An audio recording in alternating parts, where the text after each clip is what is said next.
Hello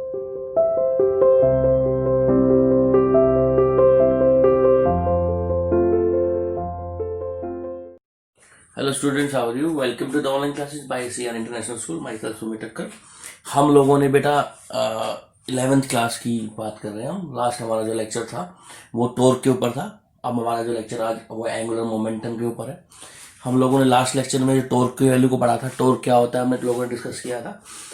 torque जो होता है बेसिकली बेटा किसी भी फोर्स का टर्निंग इफेक्ट होता है। हम लोगों ने डिस्कस किया था कि अगर मान लो किसी भी फोर्स का टर्निंग इफेक्ट हम किसी पॉइंट के रिस्पेक्ट में कैलकुलेट करें तो टॉर्क की वैल्यू आती थी। जो टॉर्क की वैल्यू आती थी वो कितनी थी बेटा? वो थी हमारे पास tau is equals to r F sine of theta. ये हम डिस्कस कर चुके थे हमारी जो प्रीवियस क्लासेज है। आज हमारी जो ऑनलाइन क्लासेज है उस ऑनलाइन क्लासेस के अंदर हम डिस्कस करेंगे बेटा एंगुलर मोमेंटम का। आज हम पढ़ेंगे एंगुलर मोमेंटम क्या होता है। जिस तरीके से आप लोगों ने टॉर्क को स्टडी किया था उसी तरीके से आप एंगुलर मोमेंटम को स्टडी करेंगे। एंगुलर मोमेंटम और टॉर्क एक दूसरे से रिलेटेड ही है, ठीक है। और मतलब बेसिकली इसके अंदर बाद में हम इसमें रिलेशन भी ड्राइव करेंगे कि एंगुलर मोमेंटम और टॉर्क में क्या रिलेशन है, ठीक है। देखो जैसे हम लोगों ने पढ़ा था टॉर्क। टॉर्क जो होता था वो बेसिकली था टर्निंग इफेक्ट। किस किस का टर्निंग इफेक्ट था बेटा?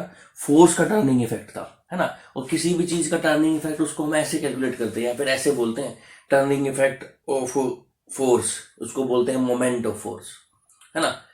ऐसे ही हमारे पास क्या है? Angular momentum. एंगुलर मोमेंटम जो है उसको डिनोट करते हैं हम कैपिटल एल से, और जो कि कैसी क्वांटिटी है? एक वेक्टर क्वांटिटी है। टर्निंग इफेक्ट अगर हम लीनियर मोमेंटम का कैलकुलेट करें, किसका? मोमेंटम का, लीनियर मोमेंटम का अगर हम लोग टर्निंग इफेक्ट कैलकुलेट करें तो वो होता है बेटा हमारे पास क्या? Angular momentum. तो एंगुलर मोमेंटम का बेसिकली डेफिनेशन क्या हो जाएगा? It is the turning effect of linear momentum. Linear momentum का टर्निंग इफेक्ट कैलकुलेट करना है ना। और अब बेटा हम लोग टर्निंग इफेक्ट को क्या बोल देते हैं? मोमेंट। क्या बोल देते हैं? मोमेंट। तो हम ये बोल सकते हैं moment of what? Moment of linear momentum. Linear momentum का अगर आप मोमेंट कैलकुलेट कर रहे हो तो उसी को हम क्या बोलते हैं? Angular momentum. सिंपल सी एक छोटी सी बात याद रखना, अगर आपको किसी भी क्वांटिटी का टर्निंग इफेक्ट चाहिए या फिर किसी भी क्वांटिटी का आपको मोमेंट चाहिए, जैसे मान लो कोई क्वांटिटी आपके पास एक्स है, हमें इस एक्स का मोमेंट चाहिए, तो हमें इस एक्स का क्रॉस प्रोडक्ट ले लेते हैं। किसके साथ? आर के साथ, आर क्रॉस एक्स, ठीक है। ये हम आपको शॉर्टकट पहले ही बता चुका हूं। किसी भी आपको कोई भी क्वांटिटी का टर्निंग इफेक्ट चाहिए तो आप उसके साथ किसके साथ क्रॉस प्रोडक्ट लोगे बेटा? इसका आप ले लोगे इसका आर के साथ क्रॉस प्रोडक्ट, ठीक है। बट अब हमें चाहिए किसका टर्निंग इफेक्ट? हमें टर्निंग इफेक्ट चाहिए एंगुलर मोमेंटम का। तो एंगुलर मोमेंटम का टर्निंग इफेक्ट चाहिए किसी के अबाउट, जिस पॉइंट के अबाउट चाहिए उसी को डिस्कस करते हैं। सपोज करो बेटा, मान लो ये आपके पास कोई बॉडी है इस शेप की, ठीक है, और ये आपका फिक्स पॉइंट है जैसे कि आपने पहले ही पढ़ा हुआ है। ये हमारे पास एक बॉडी है और ये इसका फिक्स पॉइंट है। इस बॉडी को हमने इस एक्सिस के अबाउट रोटेट कराया है। इसको हम क्या बोलते हैं बेटा? इस बॉडी का एक्सिस ऑफ रोटेशन। या ये इस बॉडी इस एक्सिस के अबाउट क्या कर रही है? रोटेट कर रही है, ठीक है। हम लोगों ने यहां पर एक पॉइंट कंसिडर कर लिया, इस पॉइंट का नाम दे दिया क्या? पी। इस पॉइंट की जो फिक्स पॉइंट से डिस्टेंस है या फिक्स पॉइंट से इस पॉइंट का पोजीशन वेक्टर जो है वो हमारे पास आर है, क्योंकि सर्कल में घूमेगी, ठीक है। हर ऑब्जेक्ट इसके अबाउट किस में रोटेट करेगा? सर्कल में। इसकी वेलोसिटी किसके अलग होगी? टेंजेंट के अलग, तो ये इसकी वेलोसिटी होगी, क्लियर है। तो अब हमें निकालना है किसका? लीनियर मोमेंटम मोल। और लीनियर मोमेंटम का फॉर्मूला क्या था? मान लो इस पार्टिकल का मास कितना है? m। इसका लीनियर मोमेंटम कितना हो जाएगा? mv। सिंपल है। इसका लीनियर मोमेंटम mv हो गया और हम ये इसकी डिस्टेंस होगी पोजीशन वेक्टर। हमें निकालना है इसी लीनियर मोमेंटम का इस पॉइंट के अबाउट क्या निकालना है? Turning effect. अगर इस लीनियर मोमेंटम में इस पॉइंट के अबाउट टर्निंग इफेक्ट निकालना है तो फॉर्मूला सिंपल सा बन जाएगा बेटा क्या? टर्निंग इफेक्ट इसको हम बोल रहे हैं एंगुलर मोमेंटम। वो होगा किसके बराबर? Linear momentum mv multiply by इनके बीच की distance r, m v multiply by r, ठीक है। एम वी हमारे पास लीनियर मोमेंटम हो गया और आर के बीच की डिस्टेंस, इन दोनों का प्रोडक्ट है ना, सिंपल बात है भाई। ये तब होगा जब बेटा आपका आर और इस वी के बीच में एंगल कितना डिग्री होगा, 90। अगर आर और वी के बीच में एंगल 90 डिग्री नहीं हो तो हम क्या करेंगे, उस केस में टर्निंग इफेक्ट कैसे कैलकुलेट करेंगे, ठीक है। तो बेसिकली सिंपल हम टर्निंग इफेक्ट की बात करें, जैसे हमने पहले भी पढ़ा था, टर्निंग इफेक्ट का फॉर्मूला क्या होता था हमारा, एम वी आर। एम हमारे पास मास, वी हमारे पास वेलोसिटी, आर हमारे पास रेडियस। सपोज करो कोई पार्टिकल है वो सर्कुलर मोशन में घूम रहा है, ठीक है, उसकी रेडियस कितनी है बेटा, यहाँ से यहाँ तक रेडियस इसकी आर है, मास कितना है इसका एम, वेलोसिटी किसकी डायरेक्शन में होगी, टेंजेंट के लॉन्ग, मोमेंटम कितना हो गया फी, एम वी और आर, इन सब का प्रोडक्ट निकालते तो क्या बनता था हमारे पास, linear moment, sorry angular momentum. But ऐसा हो कि इस वेलोसिटी और आर के केस में, या बोल सकते हैं इस वेलोसिटी और आर के बीच में अगर एंगल 90 डिग्री ना हो, उस केस में हम टर्निंग इफेक्ट कैसे कैलकुलेट करेंगे, ठीक है। फॉर एग्जांपल मान लो ये कोई फिक्स पॉइंट है हमारा, ठीक है, ये हमारा कोई फिक्स पॉइंट है और इस पॉइंट के अबाउट हम, ये हमारा फिक्स पॉइंट है बेटा, और इस पॉइंट के अबाउट मान लो हमारे पास मास दिया हुआ इस पॉइंट का, हम इस पॉइंट का इस फिक्स पॉइंट के अबाउट टर्निंग इफेक्ट निकाल रहे हैं, जो कि होता है एंगुलर मोमेंटम। मान लो इसकी वेलोसिटी इस डायरेक्शन में, परपेंडिकुलर डायरेक्शन में नहीं है, मान लो ये आपके पास आर है, ठीक है, और ये वेलोसिटी इस डायरेक्शन में, ठीक है। सर्कल वाले केस में वेलोसिटी और रेडियस के बीच में एंगल कितना डिग्री होता है, 90 डिग्री होता है, पर यहाँ वाले केस में एंगल कितना डिग्री है, थीटा, ठीक है। ये हमारे पास कौन सी पोजीशन वेक्टर होगी बेटा, आर, ये हमारे पास आर हो गया, ठीक। इनके बीच में एंगल कितना डिग्री हो गया, इन दोनों के बीच में एंगल हो गया थीटा डिग्री, क्लियर है। ये हमारा मास, ये इसकी वेलोसिटी, हम बोल सकते हैं ये पी क्या है, ये पी है हमारे पास लीनियर मोमेंटम, किस डायरेक्शन में बेटा, इस डायरेक्शन में, ये किसके डायरेक्शन है ना। कुछ लोगों को कंफ्यूजन होता है कि एंगल ये होगा सर, ये हमारे पास आर हो गया, ये हमारे पास वी होगा, तो एंगल ये वाला होना चाहिए, नहीं ये वाला एंगल नहीं होगा बेटा। एंगल क्या होगा, दोनों के इनिशियल पॉइंट को सेम करो, या तो इस मोमेंटम को पीछे की तरफ लेकर आओ, या इस आर को कहाँ की तरफ लेके जाओ बेटा, आगे की तरफ लेके जाओ, तो दोनों के बीच में जो एंगल होगा वो थीटा एंगल होगा, ठीक है। इसलिए मैंने ये वाला एंगल थीटा लिया, क्लियर है। अब आपको करना क्या है, अगर इस वाले केस में आपको मोमेंटम निकालना है, तो इस वाले केस में अगर आपको एंगुलर मोमेंटम निकालना है तो आपको करना क्या पड़ेगा, इस पी के दो कंपोनेंट ड्रॉ करने पड़ेंगे। एक तो आर की डायरेक्शन में, जिसको हम बोलेंगे क्या होगा, पी कोस ऑफ थीटा। एक कंपोनेंट लेना पड़ेगा इस आर के परपेंडिकुलर, इस वाली डायरेक्शन में, जिसकी वैल्यू क्या होगी आपके पास, पी साइन ऑफ थीटा, ठीक है। किया क्या हमने, इस पी के दो कंपोनेंट बना लिए, एक तो किसकी डायरेक्शन में, आर की डायरेक्शन में, और एक किसकी डायरेक्शन में, परपेंडिकुलर डायरेक्शन में। देखो हम क्या कर रहे हैं, हम लीनियर मोमेंटम निकाल रहे हैं, सॉरी एंगुलर मोमेंटम हम निकाल रहे हैं। एंगुलर मोमेंटम में हमारे पास जो मोमेंटम होना चाहिए वो रेडियस के क्या होना चाहिए, परपेंडिकुलर होना चाहिए। मैंने अभी बताया आपको एंगुलर मोमेंटम क्या होता है, लीनियर मोमेंटम का और रेडियस का प्रोडक्ट, किसका प्रोडक्ट है, लीनियर मोमेंटम का और रेडियस का प्रोडक्ट। कंडीशन ये है कि लीनियर मोमेंटम परपेंडिकुलर होना चाहिए, किसके बीच, किसके परपेंडिकुलर होना चाहिए, आर के। It is the product of linear momentum and distance, r के बीच, इन दोनों के बीच की डिस्टेंस, ये दोनों क्या होने चाहिए, दूसरे के परपेंडिकुलर। अगर ऐसा केस है कि ये आर है और ये हमारे पास पी है और ये दोनों के परपेंडिकुलर नहीं है, तो हम इस पी के दो कंपोनेंट ड्रॉ कर लेंगे बेटा। एक तो कौन सी डायरेक्शन में, P sine theta, perpendicular direction में, और एक कौन सा कंपोनेंट ले लेंगे, पी कॉस थीटा। जो ये पी साइन थीटा होता है ना बेटा, जो परपेंडिकुलर कंपोनेंट है उसको बोलते हैं हम, कौन सा कंपोनेंट बोलते हैं, टेंजेंशियल कंपोनेंट। कैसा बोलते हैं हम, टेंजेंशियल कंपोनेंट, या फिर इसको हम बोल सकते हैं tangential momentum, tangential linear momentum. और जो रेडियस की डायरेक्शन में उसको बोलेंगे रेडियल, क्या बोलेंगे उसको बेटा, रेडियल लीनियर मोमेंटम, क्लियर है। अब हमको पता है जब हमारे पास एंगुलर मोमेंटम होता है वो किसके बराबर होता है, रेडियस, और लीनियर मोमेंटम किस डायरेक्शन में, परपेंडिकुलर डायरेक्शन में, तो रेडियस आर और लीनियर मोमेंटम परपेंडिकुलर डायरेक्शन में कितना, पी साइन ऑफ थीटा। तो ये हमारे पास क्या बन गया, एंगुलर मोमेंटम का फॉर्मूला, ठीक है। ये बेसिकली क्या कैलकुलेट कर रहा है, आर पी साइन थीटा, ये कैलकुलेट कर रहा है इस लीनियर मोमेंटम का इस पॉइंट के अबाउट टर्निंग इफेक्ट। किस लीनियर मोमेंटम का, इस पी का टर्निंग इफेक्ट कैलकुलेट कर रहा है किस पॉइंट के अबाउट, इस फिक्स पॉइंट के अबाउट, क्लियर है, ठीक है। यहाँ से देखो, उसको आगे थोड़ा फर्दर स्टडी करते हैं। हमको पता लग गया लीनियर मोमेंटम का फॉर्मूला क्या होता है, और लीनियर मोमेंटम का जो फॉर्मूला हमारा आया है वो आ गया कितना बेटा, L is to r P sine of theta. L is to r P sine of theta.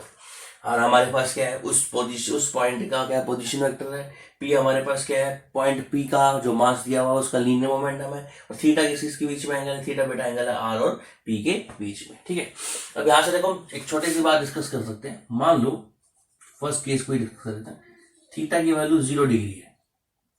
ठीक है, अभी इसकी वेक्टर फॉर्म में डिस्कस करेंगे। अभी लीनियर मोमेंटम जो हमको एंगुलर मोमेंटम को पता है, वेक्टर क्वांटिटी है, उसकी डायरेक्शन कैसे निकालते हैं वो भी हम डिस्कस करेंगे। पर स्टिल हम 2-4 केस डिस्कस कर लेते हैं। मान लो थीटा की वैल्यू कितनी डिग्री है, 0 डिग्री है। इसका मतलब सिंपल था, ये फिक्स पॉइंट हुआ हमारा, ये हमारा फिक्स पॉइंट हो गया, और ये हमारा पॉइंट P हो गया, जिस पॉइंट का हमें टर्निंग इफेक्ट निकालना है। इसका मास क्या है, m। ठीक है, और इसकी वेलोसिटी उसी डायरेक्शन में, जिस डायरेक्शन में आपका क्या है, r। मतलब R और V के बीच में कितना डिग्री हो गया, थीटा की वैल्यू यहाँ पर कितना डिग्री होगी बेटा, 0 डिग्री हो गई। दोनों सेम ही डायरेक्शन में, दोनों सेम डायरेक्शन में। मान लो ये फिक्स पॉइंट ले लिया, ये हमारे पास कोई ऑब्जेक्ट है, ये पॉइंट है जो हमारा इस तरफ चल रहा है। अब ये पॉइंट सीधा चल रहा है, स्ट्रेट डायरेक्शन में, स्ट्रेट फॉर्म डायरेक्शन चल रहा है, तो इसका कोई टर्निंग इफेक्ट होगा ही नहीं इस डायरेक्शन में। सिंपल फिजिकली सिग्निफिकेंस का है। अगर मान लो कुछ एंगल पे चल रहा है तो हम we can calculate the turning effect, otherwise turning effect है ही नहीं, क्योंकि इसी डायरेक्शन, जैसे हमने टॉर्क पढ़ा था, टॉर्क में कहा था ये रेडियस था, और अगर हम फोर्स इसी डायरेक्शन में दिखा दे तो ये ऑब्जेक्ट टर्न करेगा ही नहीं। तो इसी फोर्स का कोई टर्निंग इफेक्ट नहीं था, ऐसे ही इस लीनियर मोमेंटम का कोई टर्निंग इफेक्ट नहीं है, क्योंकि एंगल थीटा की वैल्यू कितनी है, 0 डिग्री हो गई। ठीक है, इसको क्या बोलेंगे हम, एल की वैल्यू निकाल लेते हैं, r P sine of theta कितना है, 0 डिग्री, साइन 0 की वैल्यू कितनी होती है, 0। मतलब हम बोल सकते हैं इस केस में टर्निंग इफेक्ट कितना होगा, 0। ठीक है, और इस केस का नाम भी क्या है, इस केस को हम बोल सकते हैं, आपका जो P है लीनियर मोमेंटम वो रेडियल डायरेक्शन में है। ठीक है, तो यूं बोल सकते हैं, सिंपली सीधी सीधी भाषा में एक लाइन बोल सकते हैं कि रेडियल लीनियर मोमेंटम का किसी भी फिक्स पॉइंट के अबाउट कोई टर्निंग इफेक्ट नहीं होता। मतलब ये जो लीनियर मोमेंटम है P साइन थीटा, ये P cos थीटा, इस P cos थीटा का कोई रोल नहीं होता किसमें, linear momentum, sorry angular momentum calculate करने में। मतलब एंगुलर मोमेंटम कोई टर्निंग इफेक्ट का रोल इसमें नहीं होता, किसका, P cos थीटा। होता किसका है बेटा, P साइन थीटा का। जैसा कि हम केस नंबर 2 स्टडी करने, केस नंबर 2 में देख लेते हैं, थीटा की वैल्यू मान लो कितना डिग्री ले ले, 90 डिग्री ले ले। तो सिंपल है, ये हमारे पास फिक्स पॉइंट हो गया, इसको हमने बोल दिया हमारे पास फिक्स पॉइंट है। ठीक, और फिक्स पॉइंट की वैल्यू कितनी होती है, ये होगी हमारे पास ये हमारे पास फिक्स पॉइंट हो गया, और ये हमारे पास पॉइंट P हो गया, ये फिक्स है। इसके बीच की डिस्टेंस कितनी होगी, R, और यहां हमारी कितनी होगी, वेलोसिटी। तो इस केस में एंगल कितना हो गया, वेलोसिटी उसके बीच में 90 डिग्री। तो हमारा क्या होगा, एंगुलर मोमेंटम L हो जाएगा आर पी साइन ऑफ 90, और साइन 90 की वैल्यू कितनी होती है, 1, तो ये हो जाएगी R इंटू पी। इस वाले केस में हमारा टर्निंग इफेक्ट कितना होगा, मैक्सिमम। टर्निंग इफेक्ट कितना होगा बेटा, मैक्सिमम। इस वाले केस में टर्निंग इफेक्ट हमारा बस क्या था, मिनिमम। तो आपको 2 बात छोटी सी याद रखनी है। ठीक है, एंगुलर मोमेंटम में टर्निंग इफेक्ट कैलकुलेट करते हैं हम किसका, लीनियर मोमेंटम का।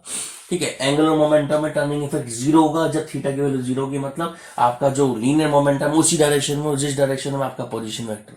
ठीक है, अगर उसी डायरेक्शन में हो तो टर्निंग इफेक्ट 0 हो जाएगा, और अगर उसके परपेंडिकुलर डायरेक्शन में हो तो टर्निंग इफेक्ट मैक्सिमम हो जाएगा। टर्निंग इफेक्ट कितना हो जाएगा, मैक्सिमम। इस मैक्सिमम की वैल्यू कितनी है, R इंटू पी। R हमारे पास क्या है, रेडियस, और या बोल सकते हैं हम पोजीशन वेक्टर, और P हमारे पास क्या है, लीनियर मोमेंटम। और P खोलेंगे तो हम MV होता है, तो MV यार हमें पहले पढ़ा हुआ है। ठीक है, नॉन स्केलर फॉर्म के अंदर। ठीक है, यहाँ पर हम लोग डिस्कस कर चुके हैं एंगुलर मोमेंटम का फॉर्मूला क्या होता है। ठीक है, अब देखो बेटा, हम इस एंगुलर मोमेंटम का वेक्टर फॉर्म स्टडी करेंगे। क्या होता है वेक्टर फॉर्म, एंगुलर मोमेंटम। हम लोगों ने अभी पढ़ा कि जो L की वैल्यू है वो होती है कितनी, r P sine of theta. ठीक है, P साइन थीटा क्या है, P साइन थीटा है लीनियर मोमेंटम का कंपोनेंट किस डायरेक्शन में, परपेंडिकुलर डायरेक्शन में। तो हम इसको एक तरीके से और भी बोल सकते हैं, क्या बोल सकते हैं, हम बोल सकते हैं बेटा कि जो एंगुलर मोमेंटम होता है, जो एंगुलर मोमेंटम होता है वो होता है किसका product, it is the product of r मतलब पोजीशन वेक्टर है ना, पोजीशन वेक्टर का जिस पॉइंट पे क्या हुआ आपको कैलकुलेट करना है, एंड कंपोनेंट किसका कंपोनेंट, लीनियर मोमेंटम का किस डायरेक्शन में, परपेंडिकुलर डायरेक्शन में, component of linear momentum in which direction, in perpendicular direction of R, है ना। ये हमारे पास P और ये हमारे पास R और ये हमारे पास P। P को हमेशा R के परपेंडिकुलर डायरेक्शन में लेना है। अगर R और P परपेंडिकुलर डायरेक्शन में नहीं है तो हमको P का कंपोनेंट R के परपेंडिकुलर डायरेक्शन में लेना पड़ेगा और उसको किससे मल्टीप्लाई कर देंगे हम, R से। उसको R से मल्टीप्लाई करते ही हमारे पास क्या आ रहेगा, लीनियर मोमेंटम का टर्निंग इफेक्ट, जिसको बोलते हैं हम क्या, एंगुलर मोमेंटम। ठीक है, अब हम डिस्कस करने जा रहे हैं इसकी वेक्टर फॉर्म। किसकी वेक्टर फॉर्म डिस्कस करने जा रहे हैं, हम डिस्कस करने जा रहे हैं एंगुलर मोमेंटम की वेक्टर फॉर्म। देखो बेटा, हमें पता है कि जो हम A क्रॉस B है, दो वेक्टर का क्रॉस प्रोडक्ट कैसे निकालते हैं, वेक्टर A का मैग्नीट्यूड वेक्टर B का मैग्नीट्यूड इनटू में साइन ऑफ थीटा, साथ में कैन क्या पड़ा था, यूनिट वेक्टर। ठीक है, अब देखो A का काम कर रहा है हमारा R, B का काम कर रहा है हमारा P और थीटा साइन थीटा है। इसका मतलब हम लिख सकते हैं जो हमारा L है वो है क्या, वेक्टर क्वांटिटी, वो होगा क्रॉस प्रोडक्ट किसका, R का और P का cross product. L is the cross product, मतलब हम बोल सकते हैं एक डेफिनेशन और बन गई यहां पर, एक डेफिनेशन बन गई क्या, the angular momentum is the product of किसका है बेटा, पोजीशन वेक्टर। कौन सा प्रोडक्ट है, ये है हमारा क्रॉस प्रोडक्ट। वेक्टर फॉर्म की बात करें तो it is the cross product of position vector and what, linear momentum. Position vector और लीनियर मोमेंटम का क्रॉस प्रोडक्ट ही क्या कहलाता है, हमारा एंगुलर मोमेंटम। क्लियर है, एंगुलर मोमेंटम समझ में आया। ठीक है, अब देखो एंगुलर मोमेंटम को हम आगे डिस्कस करने चलते हैं, आगे डिस्कस करते हैं एंगुलर मोमेंटम को। डायरेक्ट फॉर्मूला मिल गया है, R P sine theta. R जो है, अगर हम बात करें इसकी यूनिट क्या होगी एंगुलर मोमेंटम की, यूनिट की बात करें तो सिंपल निकाल सकते हैं यूनिट। आर की यूनिट क्या होती है, आर डिस्टेंस, उसकी यूनिट होगी मीटर। पी हमारे पास क्या है, मोमेंटम। मोमेंटम का मास होता है, मोमेंटम की वैल्यू होती है मास इंटू वेलोसिटी। मास की वैल्यू कितनी है, मास की यूनिट क्या होगी, किलोग्राम, और वेलोसिटी की वैल्यू क्या होगी, मीटर पर सेकंड। यहाँ से हम निकाल सकते हैं, क्योंकि साइन थीटा एक डायमेंशनलेस क्वांटिटी, इसका कोई डायमेंशन फॉर्मूला नहीं होता, कोई यूनिट नहीं होती इसकी। ठीक है, तो यहाँ से हम सोल्व करेंगे, इसको कितना आएगा, ये आ गया हमारे पास किलोग्राम मीटर स्क्वायर पर सेकेंड। किसकी यूनिट हो गई हमारे पास, एंगुलर मोमेंटम की। क्लियर है, किससे डिनोट करते हैं एंगुलर मोमेंटम को, एल से। चलो, इसका डायमेंशन फॉर्मूला वो भी बना सकते हैं, बहुत ईजी है। डायमेंशन फॉर्मूला बनाना है तो पहले सबसे पहले आर का डायमेंशन फॉर्मूला। आर हमारे पास डिस्टेंस है, डिस्टेंस का डायमेंशन फॉर्मूला क्या हो जाएगा, कैपिटल एल। पी हमारे पास क्या है, मोमेंटम। मोमेंटम का डायमेंशन फॉर्मूला क्या था, मास इंटू वेलोसिटी। मास का हो गया एम और वेलोसिटी का हो गया L into T minus one. Solve कर लो, इसका क्या बनेगा, m1 l2 t minus 1। This is the dimension formula of what, angular momentum. अब हमको एक बात समझ में आ गई, एंगुलर मोमेंटम क्या होता है। एंगुलर मोमेंटम होता है प्रोडक्ट किसका बेटा, प्रोडक्ट होता है रेडियस वेक्टर का और पी का, लीनियर मोमेंटम का, या फिर बोल सकते हैं इसको आर पी साइन थीटा। अब तक जितने फॉर्मूले हमने लीनियर एंगुलर मोमेंटम के पढ़े वो सारे फॉर्मूले देते हैं, और फॉर्मूले के बाद इसकी डायरेक्शन के बारे में डिस्कस करें, क्योंकि वेक्टर क्वांटिटी है, बिना डायरेक्शन के पता हुआ है हम इसका कोई यूज नहीं कर सकते। पहला फॉर्मूला एंगुलर मोमेंटम का क्या होता है बेटा, mvr, ये सुनो। इस वाले केस में r परपेंडिकुलर है किसके, v के, या फिर ये बोल सकते हैं v जो है वो परपेंडिकुलर है किसके, r के। Okay, second formula angular momentum क्या होता है, r multiply by p sine of theta. मतलब इस वाले केस में r कितना और v एक दूसरे के परपेंडिकुलर नहीं है, r और v एक दूसरे के परपेंडिकुलर नहीं है, ठीक है। उसमें हम लोगों ने उस p का परपेंडिकुलर डायरेक्शन में कंपोनेंट ले लिया और उससे मल्टीप्लाई कर दिया r।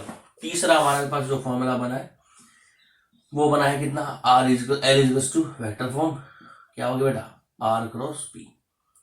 r और p का क्रॉस प्रोडक्ट क्या कहलाता है, एंगुलर मोमेंट, ठीक है।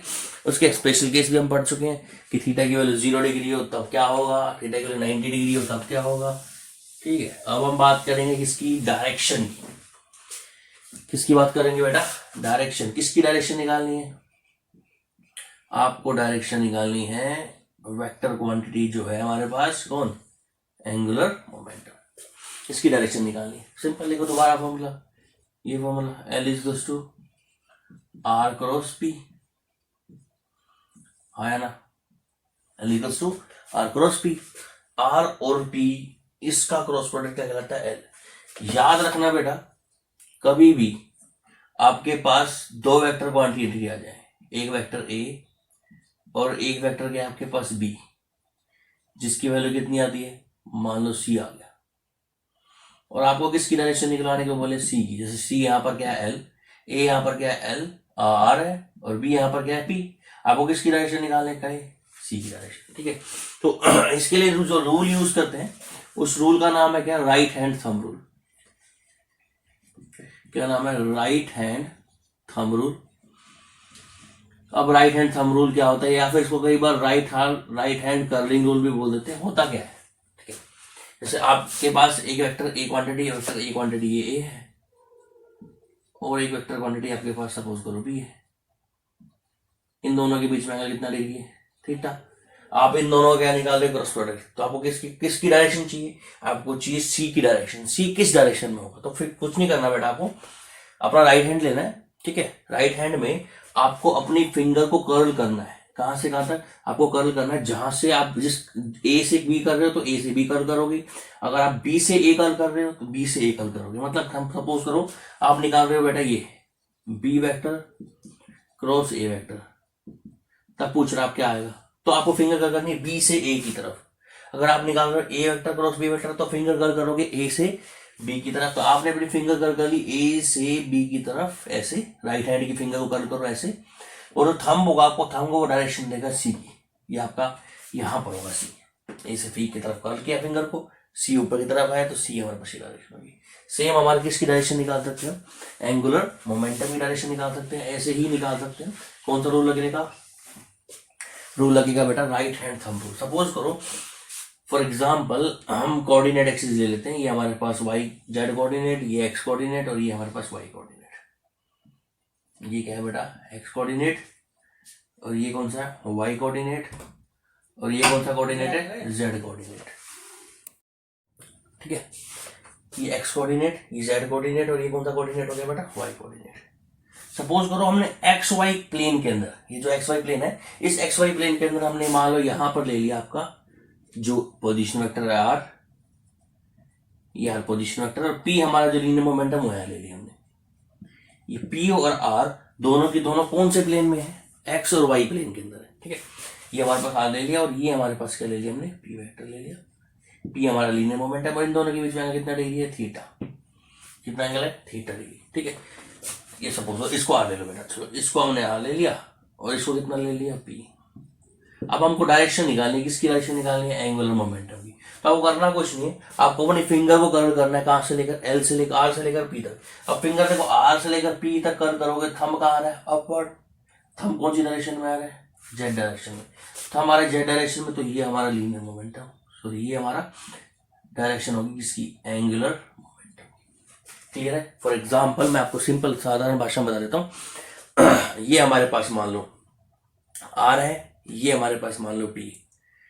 ठीक है, ये आर है और ये बेटा क्या है पी, ऐसे देखो। ठीक है, हमें डायरेक्शन निकालनी है कहाँ से, आर से पी की तरफ, हमें एल की डायरेक्शन निकालनी है, तो हम अपने फिंगर को कर करेंगे आर से किसकी तरफ, पी की तरफ। सपोज करो ये है ना, ये पेन आपका आर की डायरेक्शन में और किसकी डायरेक्शन में, पी की डायरेक्शन में। ऐसे आपने फिंगर को कर्व करना है आर से किसकी तरफ, पी की तरफ। कर लिया, थंब किस डायरेक्शन आ रहा है, इस डायरेक्शन में आ रहा है, तो ये किसकी डायरेक्शन होगी आपके पास, एंगुलर मोमेंटम की। तो एंगुलर मोमेंटम की डायरेक्शन किससे निकाल सकते हो, एंगुलर मोमेंटम की डायरेक्शन निकाल सकते हो आप किसकी हेल्प से बेटा, राइट हैंड थंब रूल की हेल्प से। क्लियर है, कर लोगे यहाँ तक। तो आपको ये पता लगा कि एंगुलर मोमेंटम क्या होता है, ओके रिपोर्ट है। आपको ये पता लग गया एंगुलर मोमेंटम का फॉर्मूला क्या होता है, एंगुलर मोमेंटम का मतलब क्या होता है, ये सब चीजें समझ में आ गई। एंगुलर मोमेंटम की डायरेक्शन क्या होती है, एंगुलर मोमेंटम की कौन से वाले केस में कौन सा फॉर्मूला यूज करने वाले, सब वैल्यू समझ में आ गई। अब हम बात करेंगे एंगुलर मोमेंटम को कार्टेशियन फॉर्म की बात करेंगे। कौन सी फॉर्म की बात करेंगे बेटा,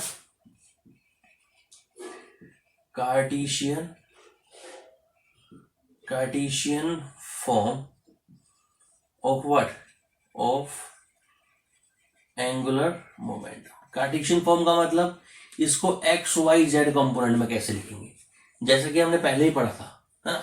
इसको हम कंपेयर भी कर सकते हैं बेटा, हमने टॉर्क पढ़ा था, टॉर्क याद होगा आपको। टॉर्क जो था वो था क्या हमारे पास, आर क्रॉस एफ, मतलब पोजीशन वेक्टर और फोर्स का क्रॉस प्रोडक्ट। ऐसे ही हमने एंगुलर मोमेंटम पढ़ लिया, एल की वैल्यू कितनी थी हमारे पास, ये है हमारे पास आर क्रॉस पी, मतलब क्रॉस प्रोडक्ट किस किस का, पोजीशन वेक्टर का और लीनियर मोमेंटम का। दोनों चीज सेम है ना। इसमें हम टर्निंग इफेक्ट फोर्स का निकालते हैं और इसमें हम टर्निंग इफेक्ट निकालते हैं किसका, एंगुलर मोमेंटम का निकाल। दोनों चीज सेम है, दोनों में कोई डिफरेंस नहीं है। अब कार्टेशियन फॉर्म में क्या मीनिंग है, कार्टेशियन फॉर्म में मान लो आपके पास आर की वैल्यू दे रखी है, ये आर की वैल्यू दे रखी है आपको क्या, ये दे रखी है बेटा एक्स आई कैप वाई जे कैप प्लस में जेड की कैप।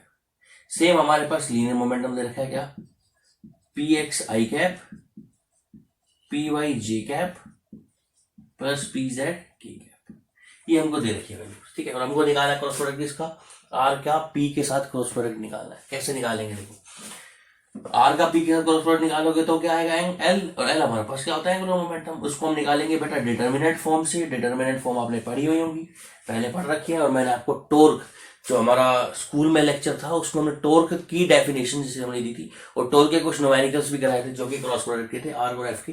तो आप निकाल सकते हैं। सबसे पहले आप क्या लिखोगे यहाँ पर, आई कंपोनेंट, फिर यहाँ पर क्या लिखोगे, जे कंपोनेंट, फिर यहाँ पे क्या लिखोगे, के कंपोनेंट। आई जे और के लिख दिया, और जे हमारे पास कैसा होता है, नेगेटिव, ये हम आपको बता चुका था। आर क्रॉस एफ पी निकाल रहे हो तो सबसे पहले आर के कंपोनेंट लिखो। आर का एक्स कंपोनेंट कितना है, एक्स, वाई कितना है, वाई, और जेड कंपोनेंट कितना है, जेड ना। ऐसे ही पी का क्या है हमारे पास component, p x P y और पी जेड। ठीक है, इसको सोल्व करना आपको आता ही होगा, नहीं आता तो मैं आपको समझा देता हूँ। आपको निकालना है क्रॉस प्रोडक्ट इनका, तो सबसे पहले किसको लिखोगे आप, आई को। जब आई कैप आप यहाँ लिखोगे तो आई वाली ही कॉलम को डिलीट कर दो और आई वाली ही रो को डिलीट कर दो। फिर अब आपके 4 एलिमेंट बच जाएंगे, 1 2 3 और 4। इसको मल्टीप्लाई करो इससे, इसको मल्टीप्लाई करो इससे, दोनों को आपस में घटा दो। इसको इससे मल्टीप्लाई करो कितना आएगा देखो, ये आएगा Y P Z minus P Y Z. Clear है। अब जे हमारा कैसे लेते हैं, नेगेटिव। अब जे को लोगे तो जे वाली कॉलम को रहने दो, सॉरी रो को रहने दो, और जे वाले कॉलम को डिलीट कर दो, दोनों को डिलीट कर दिया। माइनस पे क्या लिखोगे, जे कैप। जे कैप के लिए कैसे आएगी, अब इसको देखो, जे आपको जो सोल्व करना है तो इसको छोड़ दो, इस वाली कॉलम को छोड़ दो और इस वाली रो को छोड़ दो। ये बच गई x p two, sorry x p x और जेड पी जेड बच गए। इसको इससे मल्टीप्लाई करो, क्या आएगा, x p Z minus P x z. Clear है, x p Z minus P x z. इसको मल्टीप्लाई करो, प्लस में कौन सा कंपोनेंट आएगा आपके पास, के कंपोनेंट। और के कंपोनेंट निकालोगे तो ऑब्वियस सी बात है, अब इसको के वाली रो को डिलीट कर दिया, इसको और के वाले कॉलम को डिलीट कर दो, अब आपके 4 एलिमेंट बच गए। इसको इससे मल्टीप्लाई कर दो, इसको इससे मल्टीप्लाई कर दो। ये आपको मैं टॉर्क जब मैंने पढ़ाया था तब भी मैं आपको पहले बता चुका हूं। तो एक्स को मल्टीप्लाई करो पी जेड से, ये क्या देखा, X P Y minus P X Y.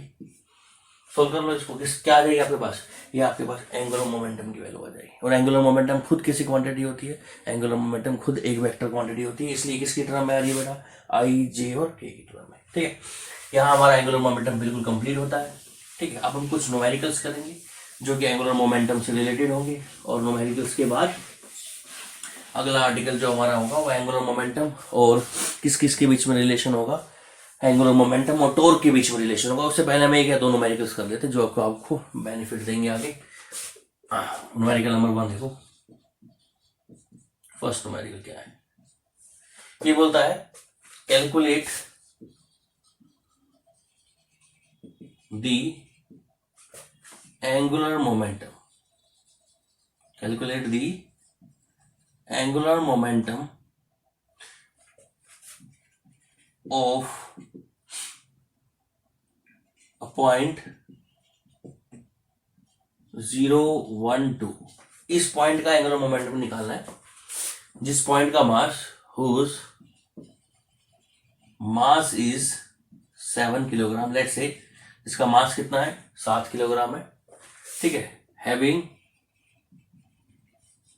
Linear momentum, जिसका लीनियर मोमेंटम आपको दिया हुआ है, उसको दे रखा आपको लीनियर मोमेंटम पी की वजह दे रखी आपको 2i कैप माइनस जे प्लस के, पी की वजह दे रखी आपको अबाउट।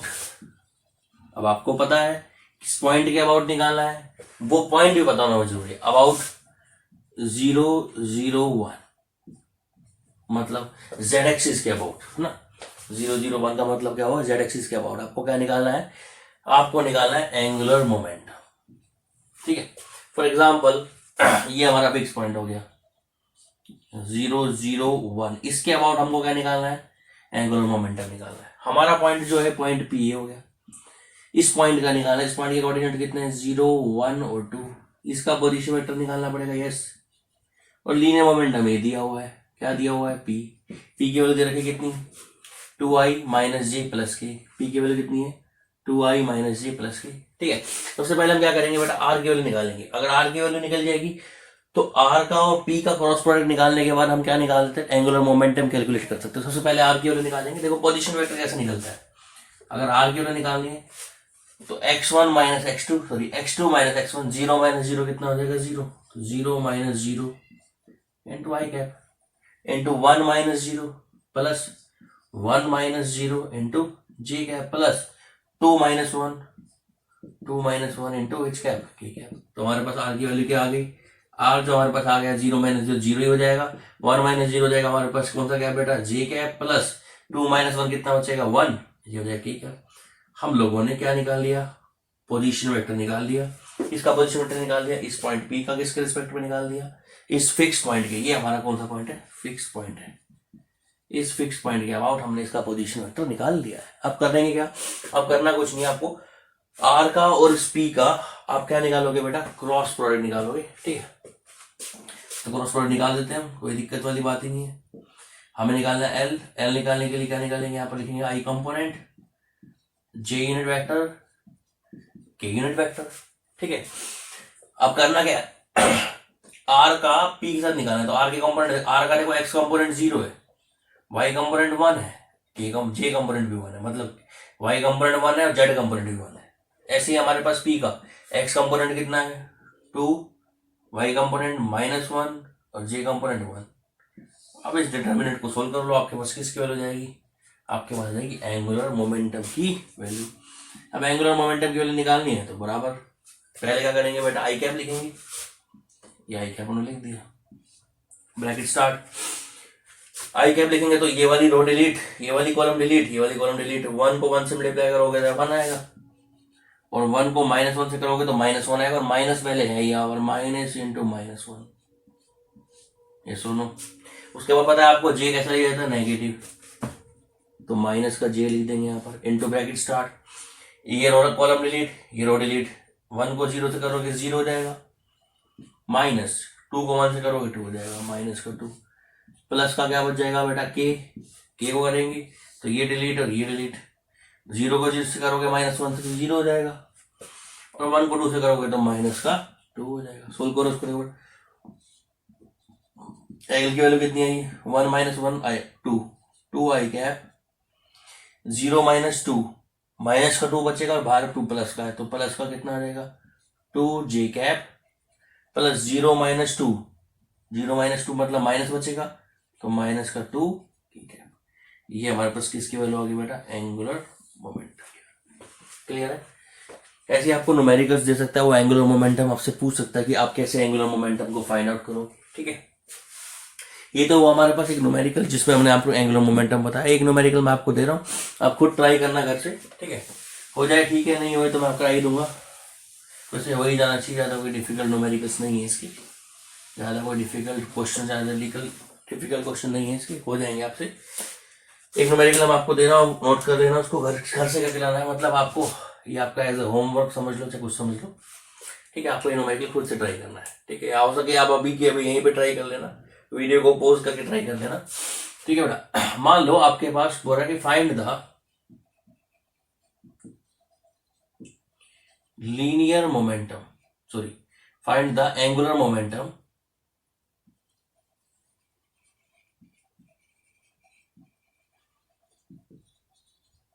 ऑफ अ पॉइंट की वजह देखिए 2 1 1 about of a point 2 1 1 about origin.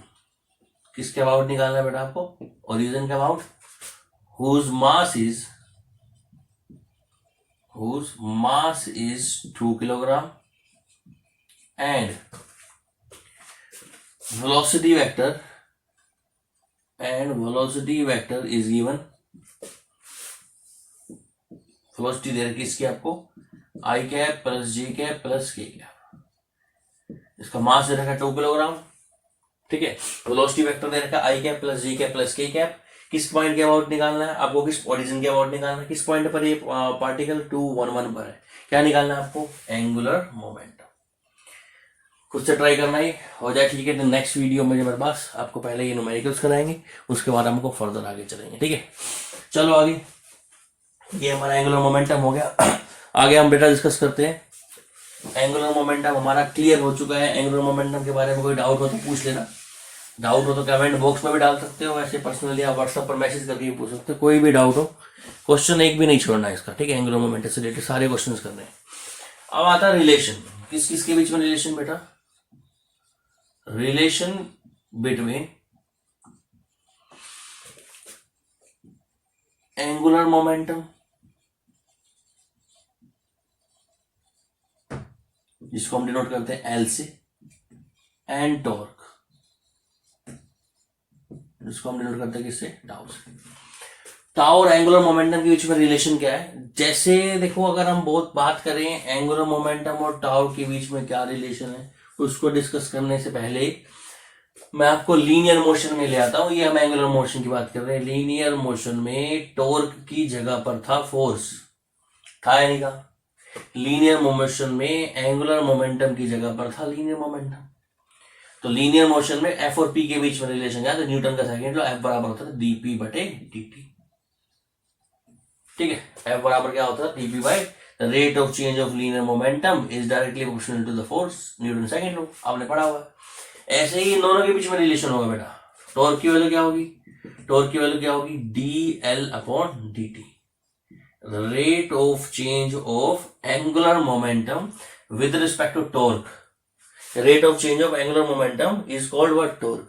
ये सुनो, ये हमें डिस्कस करना है, हमें इसी डेरिवेशन को निकालना है। मतलब हमें रिलेशन ड्राइव करना है किस किस के बीच में, टॉर्क के बीच में, टाउ के बीच में, और किसके बीच में, एंगुलर मोमेंटम के बीच में। ठीक है, सिंपल तरीके से कर सकते हैं। हमको पता है एल, एल की वैल्यू कितनी होती है बेटा, आर क्रॉस पी।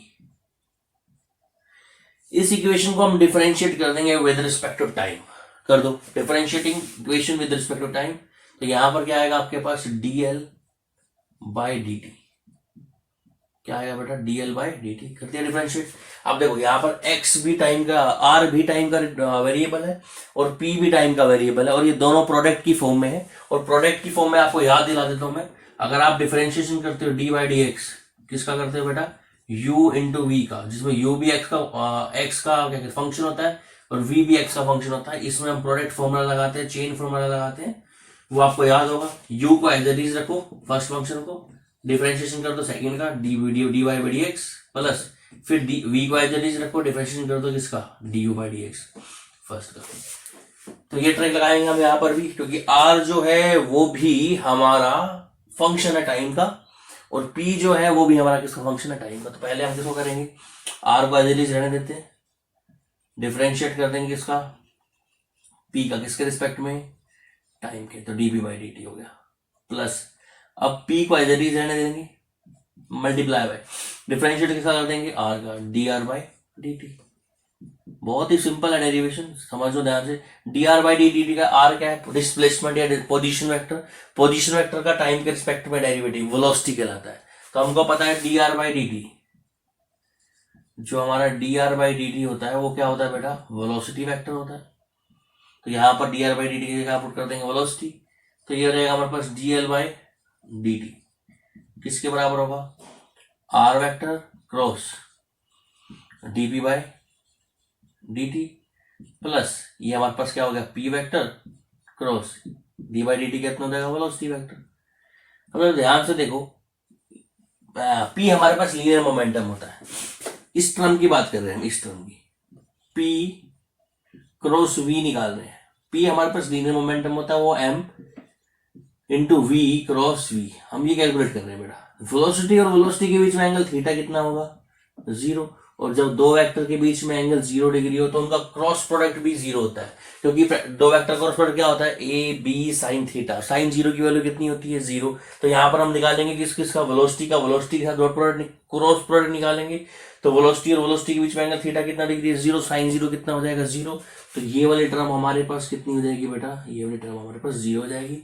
सिंपल हमारे पास टर्म बचेगी dl अपॉन dt,